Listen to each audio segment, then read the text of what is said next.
Dieu dans tout ça, et les hommes dans tout ça. Toutes ces questions sont là. Mais nous sommes touchés par ces événements d'abord d'un côté émotionnel. On voit des personnes qui commencent à avoir peur, qui sont en insécurité, qui ont besoin d'être rassurées. Et peut-être que c'est votre cas ce matin. Peut-être, je n'en sais rien. On n'est pas là pour se juger. Vous savez, il y en a des gens qui disent « moi, je n'ai pas peur ». Moi, je vous avoue, j'ai un peu peur parfois. Quand je sais que mes enfants partent à l'école, par exemple, et quand j'entends que certaines personnes sont assez atteintes d'une folie pour aller dire « on va s'attaquer aux écoles », mais ça me fait un peu peur parfois. Et on est dans ce genre de peur, et qu'est-ce qui se passe? Certains ont besoin de voir des militaires dans la rue, d'autres ont peut-être besoin d'éviter certains endroits publics, d'autres ont besoin espèrent en tout cas une société qui va commencer à réfléchir un peu mieux sur comment nous protéger. Le sentiment d'insécurité est là. Et donc, ces événements peuvent nous interpeller du côté de la peur. D'autres, c'est plutôt la colère. Alors, il y a la colère positive, la colère négative. La colère, certaines personnes sont en train de dire, mais tiens, il y a des choses qui doivent changer.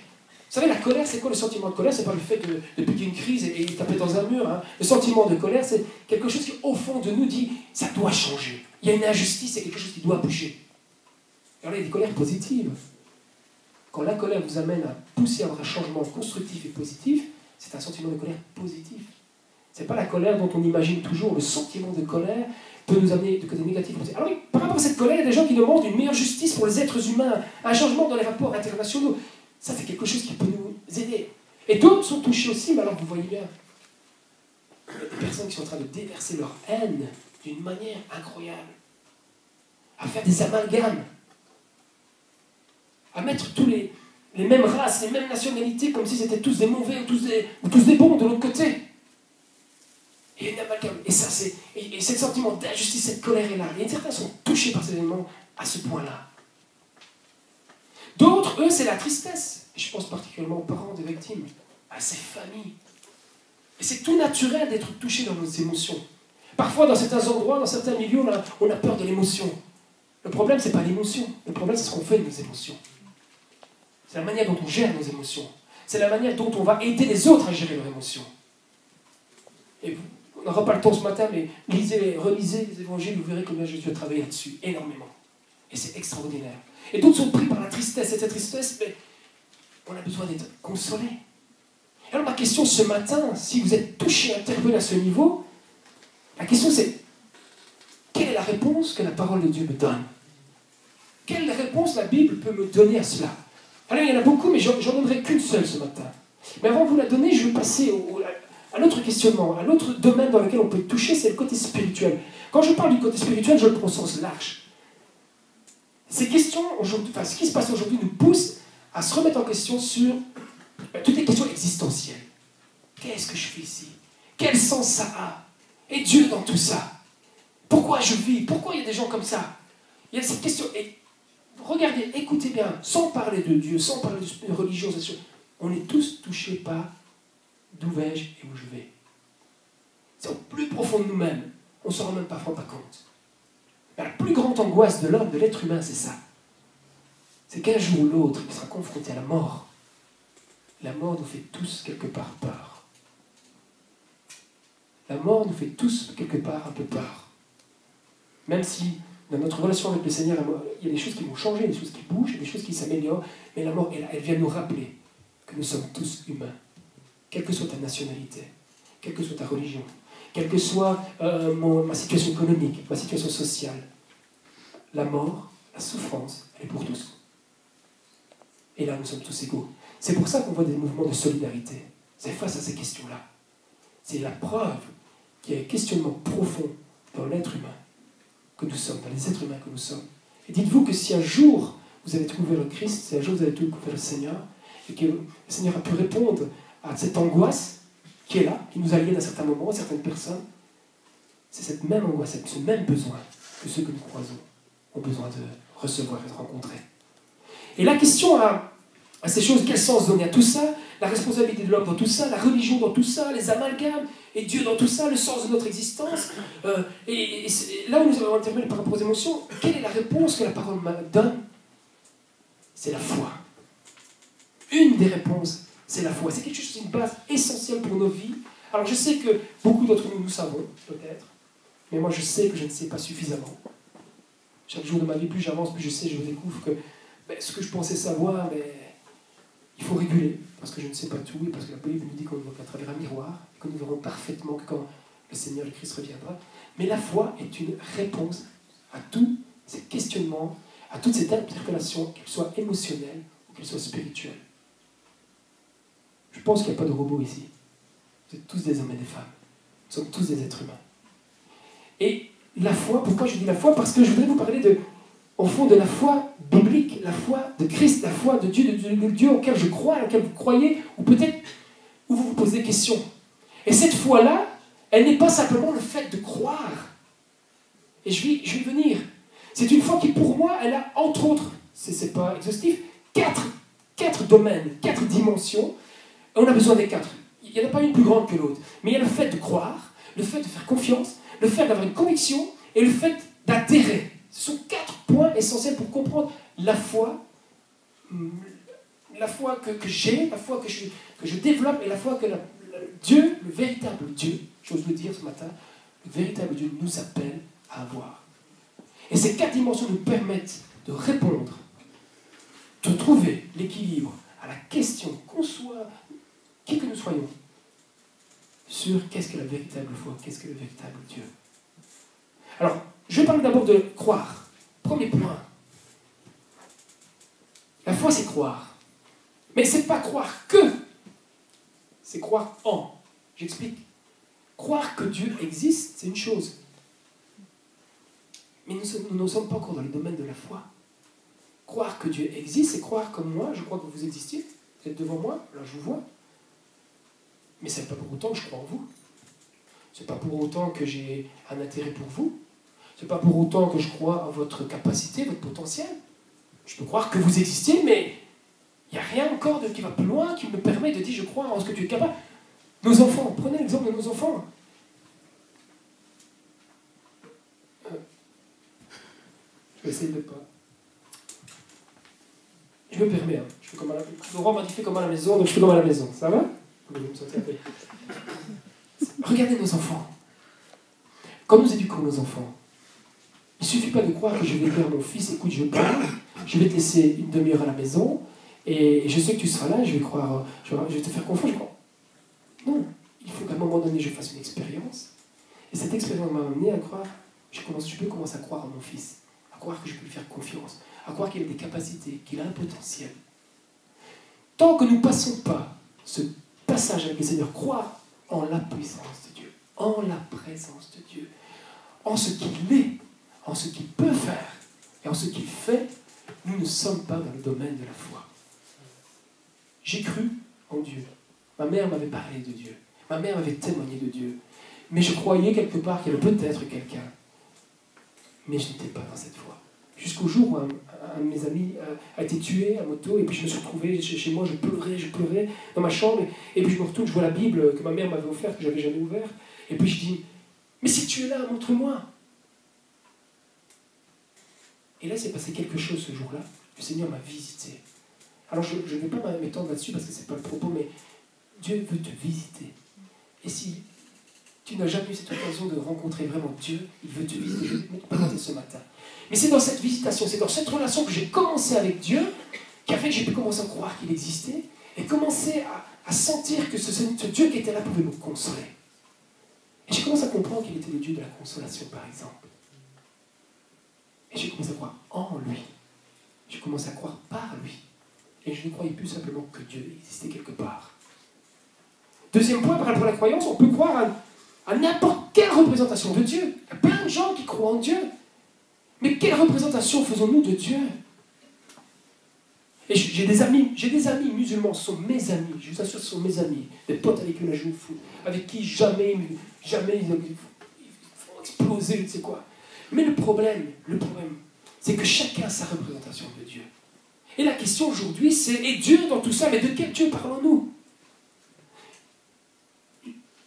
La Bible nous dit que Christ, et je ne peux pas le démontrer aujourd'hui, parce que plein de choses qui viennent, Christ est le reflet du Père, le reflet de Dieu. Quand je dis que je crois en Dieu, quand je dis que j'essaie de savoir qui il est, que je dis qui je sais qu'il est, je ne me fais pas de représentation personnelle à partir simplement de mes émotions. Je ne me fais pas de représentation personnelle simplement à partir de mes expériences. Je ne fais pas simplement de représentation personnelle à partir de ma réflexion, même de mes études uniquement bibliques. Parce qu'on peut devenir des intellectuels, bibliste, ça. Mais ma représentation de Dieu, elle passe par Jésus-Christ. Et je viendrai après. Parce que Christ est le reflet de Dieu. Christ est le reflet du Père. Je me suis intéressé un peu au bouddhisme. Je me suis intéressé, non pas que j'ai côtoyé ces choses-là, mais pour comprendre ces choses. Mais dans aucune de ces religions,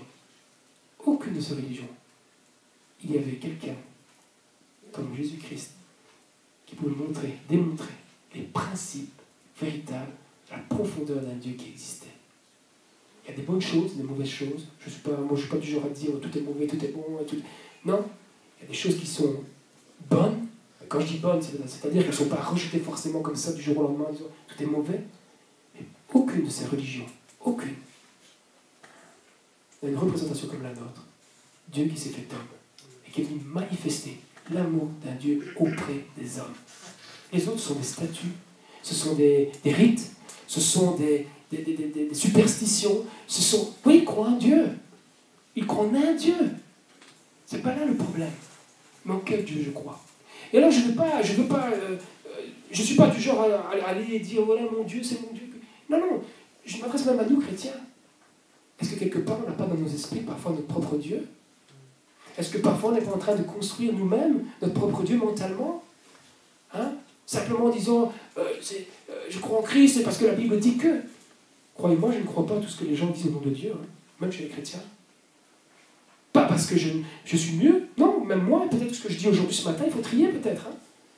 Mais parce que mon modèle, parce que le seul chemin, la seule vérité, la seule vie qui peut m'amener à comprendre qui est véritablement Dieu, d'où je viens et où je vais, c'est Jésus-Christ. Moi, je suis un amateur de l'écriture, de la parole, je lis l'Ancien Testament, je lis tout, mais je suis obligé chaque fois, je me rends de plus en plus compte, chaque fois de repasser par Jésus-Christ pour comprendre. Sinon, il y a des choses que je ne comprends pas. Dans l'Ancien Testament, il y a des guerres, il y a des suicides, il y a des homicides, il y a un tas de choses là-dedans. Et on met tout ça sur le compte parfois de Dieu et des interprétations. Non, il faut passer par Jésus-Christ et on peut comprendre. On peut comprendre où était la main de Dieu à travers l'histoire. Jésus-Christ, le chemin, la vérité et la vie. Et une troisième chose par rapport à ces croyances, c'est que certains arrivent, à cause de ces événements, à dire « alors Dieu n'existe pas ». S'il se passe tout ça, Dieu n'existe pas.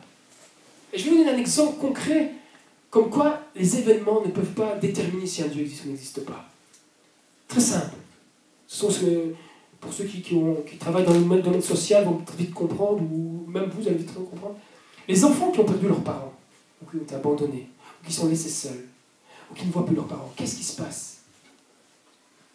Ils construisent dans leur esprit, soit ils imaginent, ils idéalisent leurs parents, puisqu'ils n'ont jamais vu, ou soit ils les diabolisent. Soit ils imaginent, soit ils diabolisent. Mais ça ne veut pas dire pour autant, c'est pas parce qu'ils ne le voient pas, qu'ils ne vivent pas avec, que leurs parents n'existent pas. C'est pas parce que leur représentation est fausse de leurs parents, parce qu'il n'est jamais connu, que les parents n'existent pas. C'est pas parce que la représentation de Dieu est fausse, c'est pas parce que la représentation de Dieu, elle est atteint parfois une folie. C'est pas parce que des hommes et des femmes nous représentent un Dieu qui est incroyable, qui est monstrueux parfois, qui n'existe pas. Les événements ne peuvent pas être la raison pour laquelle je crois ou je ne crois pas en Dieu. C'était mon cas avant. Avant, je me rebellais toujours. Je me dis, ouais, mais si Dieu existe, pourquoi ça? Et si Dieu existe, pourquoi mon ami est mort? Et si Dieu existe, pourquoi? Pourquoi? La Bible dit que le péché c'est quoi? Je vais vous résumer. L'homme a raté la cible. Au niveau sémantique, au niveau de la racine du mot péché, souvent le péché, on a l'impression que j'ai fait ce qu'il ne fallait pas. Oui, mais ce n'est pas ça la base. C'est l'homme, l'être humain, rate la cible. A raté la cible. C'est-à-dire qu'il a raté comment on va dire ça, je cherche un mot. N'hésitez pas si vous avez l'impression de son but, son objectif, voilà, c'est ça, c'est sa mission. Il y a un autre mot qui me vient. L'homme a raté. Pourquoi? Parce qu'il n'a pas eu foi en ce Dieu, en ce Créateur. Voilà le message de départ. Et ce but, cette cible ratée a fait qu'on s'est séparé de Dieu. Et l'homme n'a plus cette capacité humainement de le voir. Et il commence à interpréter son Dieu. Vous voyez, l'histoire des enfants, c'est la même chose au niveau de notre vie spirituelle. Croire que Dieu existe n'est pas suffisant. Il faut croire en Dieu et trouver quel est le vrai Dieu. Et le bon Dieu, comme disait le borinage, ce bon Dieu-là, c'est lequel? Un deuxième point, c'est la foi, c'est pas que la croyance non plus. C'est pas que croire. La foi, c'est aussi le domaine de la conviction. Et la conviction, et je vais parler de mon expérience, parce que comment ma conviction s'est forgée sur 3 points. Par l'expérience, par la réflexion et par la révélation. Si nous n'avons pas cette... Alors je dis c'est comme ça que c'est passé, mais j'ai l'impression que c'est pour beaucoup de gens. Mais si nous n'avons pas ces 3 dimensions, on peut tomber dans du fanatisme, on peut tomber dans du radicalisme, on peut tomber dans un tas de choses, parce qu'on rentre dans des convictions uniquement qui sont liées juste à une petite expérience. D'autres, des grands intellectuels, ils ont, oui, moi je connais bien, je sais ce qu'il faut. Vous comprenez? Il y a vraiment un équilibre à trouver. Et cette conviction, elle vient de l'expérience. Mon expérience était simple, c'est le jour où je vous ai expliqué, j'ai demandé à Dieu, Dieu est venu, Dieu est intervenu d'une certaine manière. La Bible dit que Dieu intervient comme il veut, quand il veut et où il veut. Mais je ne pouvais pas me baser simplement sur cette expérience pour dire qui est Dieu. Je devais aller un peu plus loin. Et j'ai eu besoin de l'écriture, j'ai besoin de la parole, j'ai besoin de rencontrer Jésus-Christ, de découvrir qui il était, et commencer à me mettre en réflexion, à raisonner. Dieu nous a créés aussi avec une intelligence. Et donc cette expérience, liée à la réflexion, au raisonnement, à cette capacité que Dieu nous a donnée, liée à sa révélation. Voilà le 3e point. La Bible dit que Dieu nous donne le Saint-Esprit. Alors c'est quelque chose... On a tous notre image aussi du Saint-Esprit. Hein, on pourrait en parler. Mais ces 3 dimensions sont importantes. Et ce matin, je voudrais te dire que tu as besoin de tes expériences avec Dieu. Tu as besoin de ta réflexion avec Dieu. De lire la parole, de la méditer, de la manger, de la boire, de te laisser travailler. Et tu as besoin aussi et surtout de la révélation par le Saint-Esprit. Sans ça, aucun homme ne peut voir et connaître Dieu. On ne peut pas. Nous sommes tous voilés. Il faut que le voile se déchire à un moment donné. Si je reste dans mes émotions, je deviens fanatique. Hein? Je pourrais dire maintenant, mais puisque Dieu est intervenu comme ça dans ma vie, allez tous dans vos chambres, priez dans vos chambres. Vous voyez le genre de raisonnement qu'on peut avoir. Si je reste dans le côté intellectuel, on ne croit même plus en ce Dieu qui peut guérir, on ne croit même plus en ce Dieu qui peut révéler, on reste juste dans une étude intellectuelle. Et si on reste que dans la révélation, comment pouvoir discerner si ma révélation est juste ou pas? On peut recevoir des révélations, mais qui dit qu'elles sont justes? Donc, ce triangle est important. Et chacun d'entre nous, et toi ce matin, si tu n'es pas encore dans la foi, si tu cherches, la conviction doit grandir aussi. On peut rentrer par la porte de la croyance, on ne peut pas rentrer par la porte de la conviction, mais on peut aussi rentrer par une autre porte qui existe, c'est la confiance. La foi, c'est aussi la confiance. C'est cette confiance qui se donne. C'est cette confiance qui se travaille. Et j'avais écrit une petite phrase que j'aime bien. Parfois, j'écris quelques phrases que j'aime bien garder. Et j'ai dit, la confiance, ce n'est plus les circonstances qui déterminent ma capacité à croire ou non en Dieu. C'est pas ça la confiance. Donc, ce ne sont plus les éléments extérieurs, ce ne sont plus les événements qui vont me dire si je crois ou pas. Mais, quelles que soient les circonstances, je sais que Dieu est là et que qu'il m'accompagne et je peux compter sur lui malgré mes souffrances. Vous comprenez la différence? C'est que la confiance, elle ne s'installe pas dans le fait que tel ou tel événement se passe ou ne se passe pas. Elle se passe dans une relation intime et profonde. Que je sois dans la joie ou que je sois dans la souffrance, Dieu est là et je me confie en lui. Je lui fais confiance. Job, l'histoire de Job, c'est le gars qui a tout connu des ulcères, il a connu le cancer, il a connu un tas de choses. Mais il est resté confiant, même dans sa rébellion, même dans ses émotions qui ont été touchées. Il a gardé la foi jusqu'au bout. Et pour connaître Dieu, quel est le vrai Dieu? On a besoin d'entrer dans cette confiance aussi. Notre confiance doit grandir. Cette confiance auquel on dit, mais quelle circonstance, tu es là. Je sais que tu es là. Et je m'attends à toi. Et s'attendre à Dieu, ce n'est pas forcément comme je me représente Dieu, comme on devrait faire. Hein. Souvent, nous-mêmes, on est nos propres petits dieux parfois. Hein. On prie Dieu, puis on se dit, Seigneur, j'attends, Dieu m'a toujours pas répondu parce qu'on attend une réponse bien précise et on a déjà déterminé à l'avance. Non, cette confiance, c'est vraiment se mettre dans une disposition où Dieu va agir. Et il agit. Et il agira d'une manière ou d'une autre. Peut-être dans la consolation, peut-être dans l'accompagnement. Simplement savoir que Dieu est là. Que Dieu est présent, qu'il se manifeste. Et un quatrième point, c'est aussi la foi. C'est croire, c'est avoir confiance, c'est avoir une conviction profonde. Mais c'est aussi, j'avais envie de dire surtout, mais c'est aussi, je dirais surtout, c'est adhérer au principe de Christ et de Dieu. La foi, c'est adhérer au principe de Christ et de Dieu.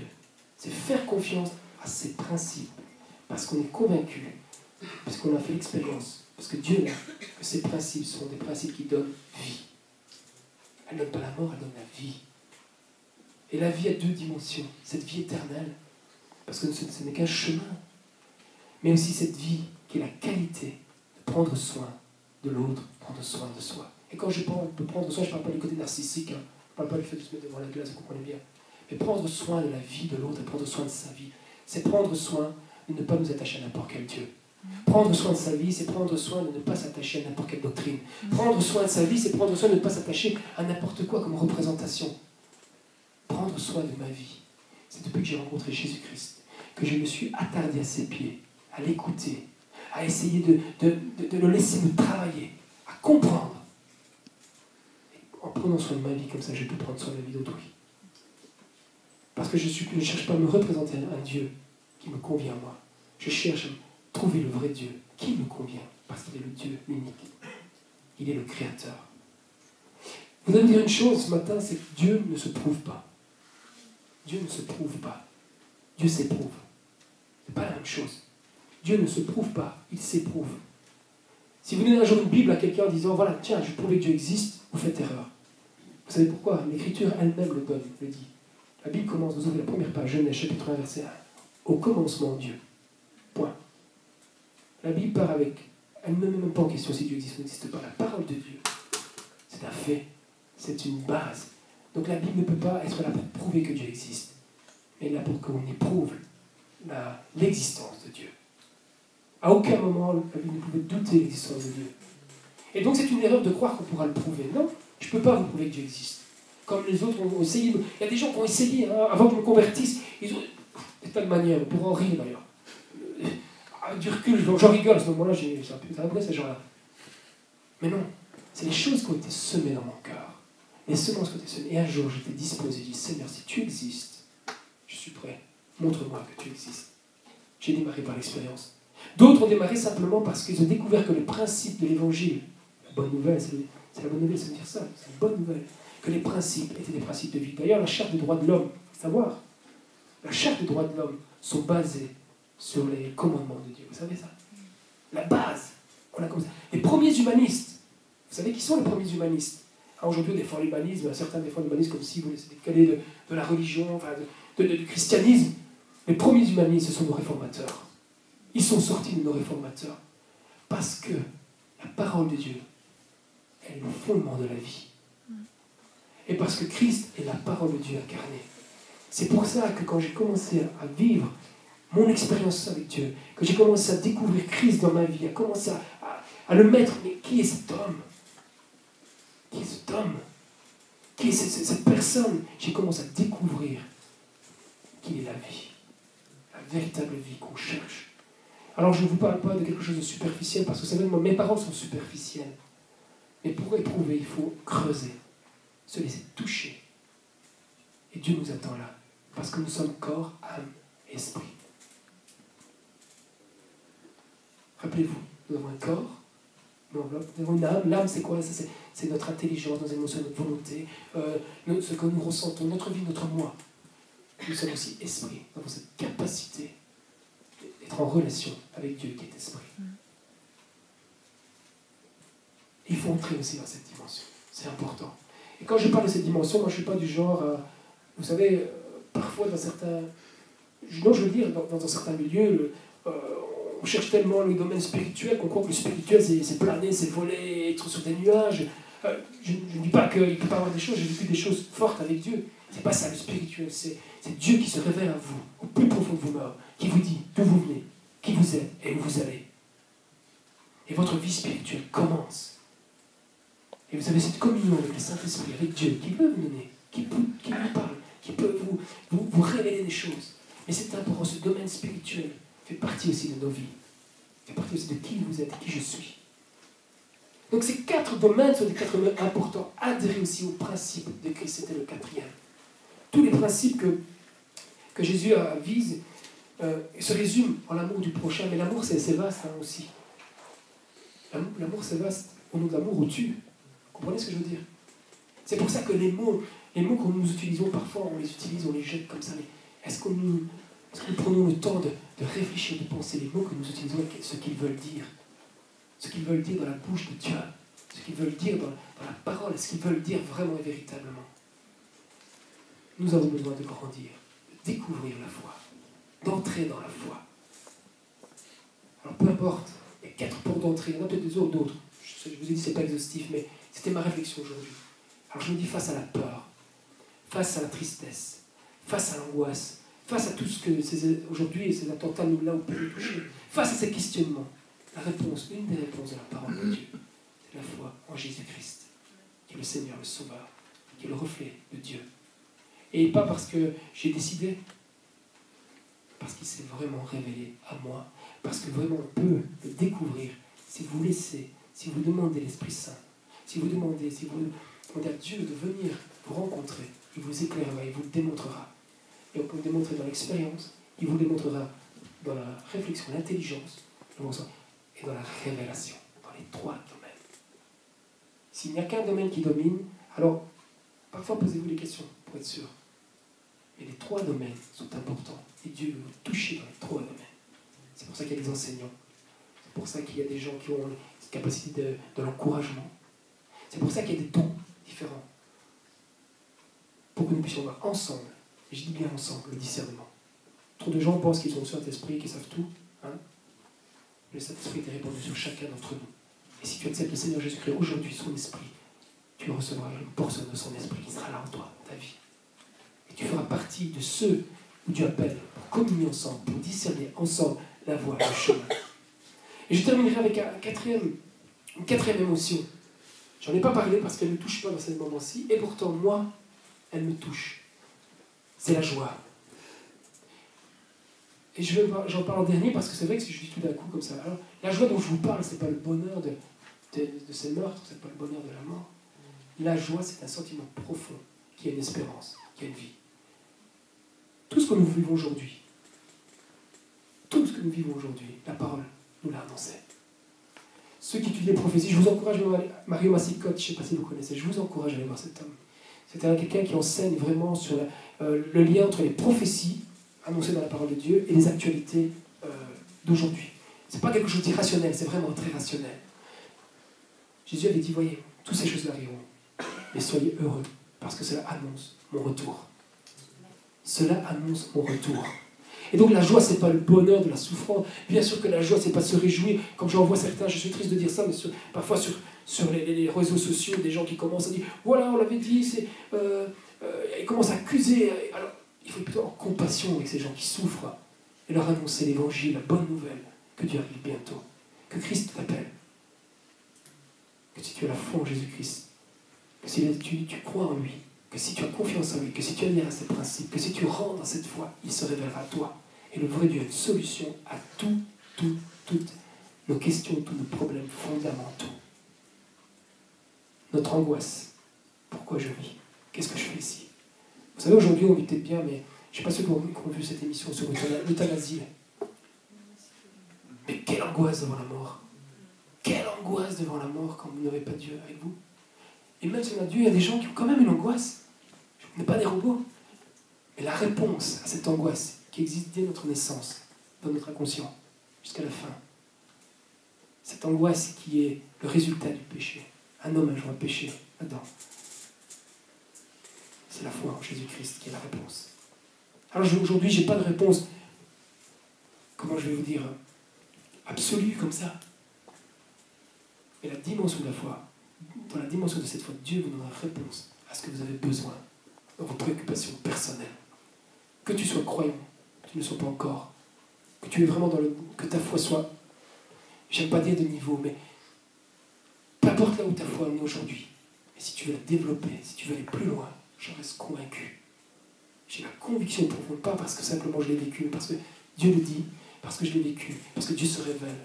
Et cette foi, elle peut grandir, elle peut se développer d'une manière dont tu ne peux même pas imaginer. Et quand je dis ça, je me fais faire un pas sur le côté en me disant, ne croyez pas que ça veut dire que tout va bien chez moi. Ça ne veut pas dire que chaque jour, je dis, j'ai la foi, tout va bien, et j'ai réponse à tout. Non. Mais à chaque fois, je dois prendre ce bouclier. La Bible dit que c'est un bouclier, cette foi. Je dois prendre cette foi. Et c'est vraiment l'élément, un des éléments de base essentiel à la question de réponse. Où en est ta foi ce matin? Et la foi dans tout ça. J'aimerais bien lire 2 petits passages pour conclure. J'ai ma Bible ici.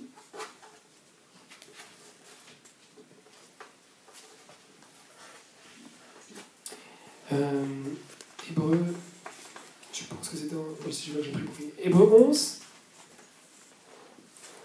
juste 2 petits versets, verset 1 et verset 6. Vous connaissez très bien. Avec tout ce que j'ai dit, remettez ce texte que vous connaissez déjà. Or, la foi, c'est la ferme assurance des choses qu'on espère, la démonstration de celles qu'on ne voit pas. Le vent, vous ne pouvez pas le voir, pourtant il existe. C'est ce que Dieu a répondu à Nicodème, Jésus a répondu à Nicodème. L'esprit, on sait ni d'où il vient, ni où il va. Mais ce n'est pas parce qu'on ne le voit pas que les choses n'existent pas. Ce n'est pas parce que les représentations sont fausses que les choses n'existent pas. Mais la foi, cette ferme assurance, les choses que l'on espère, la démonstration de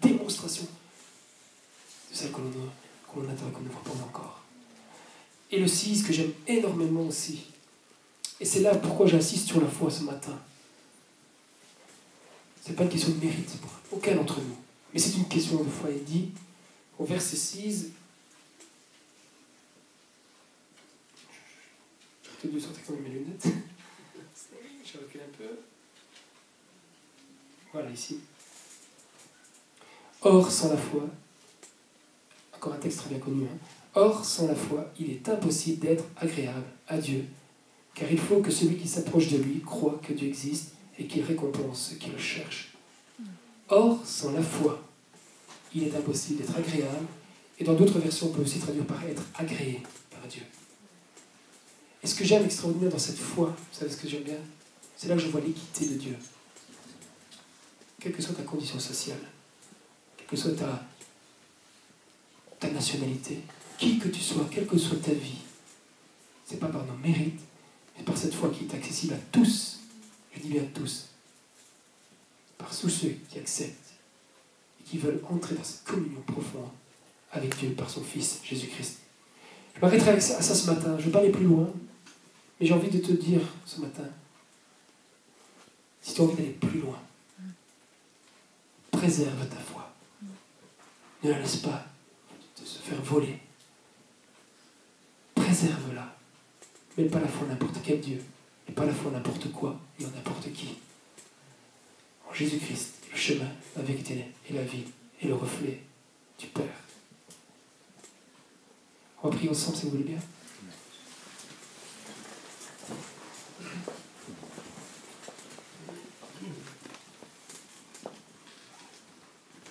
Toi qui es l'alpha et l'oméga, toi qui es le commencement et la fin, toi qui es au-dessus de toutes choses,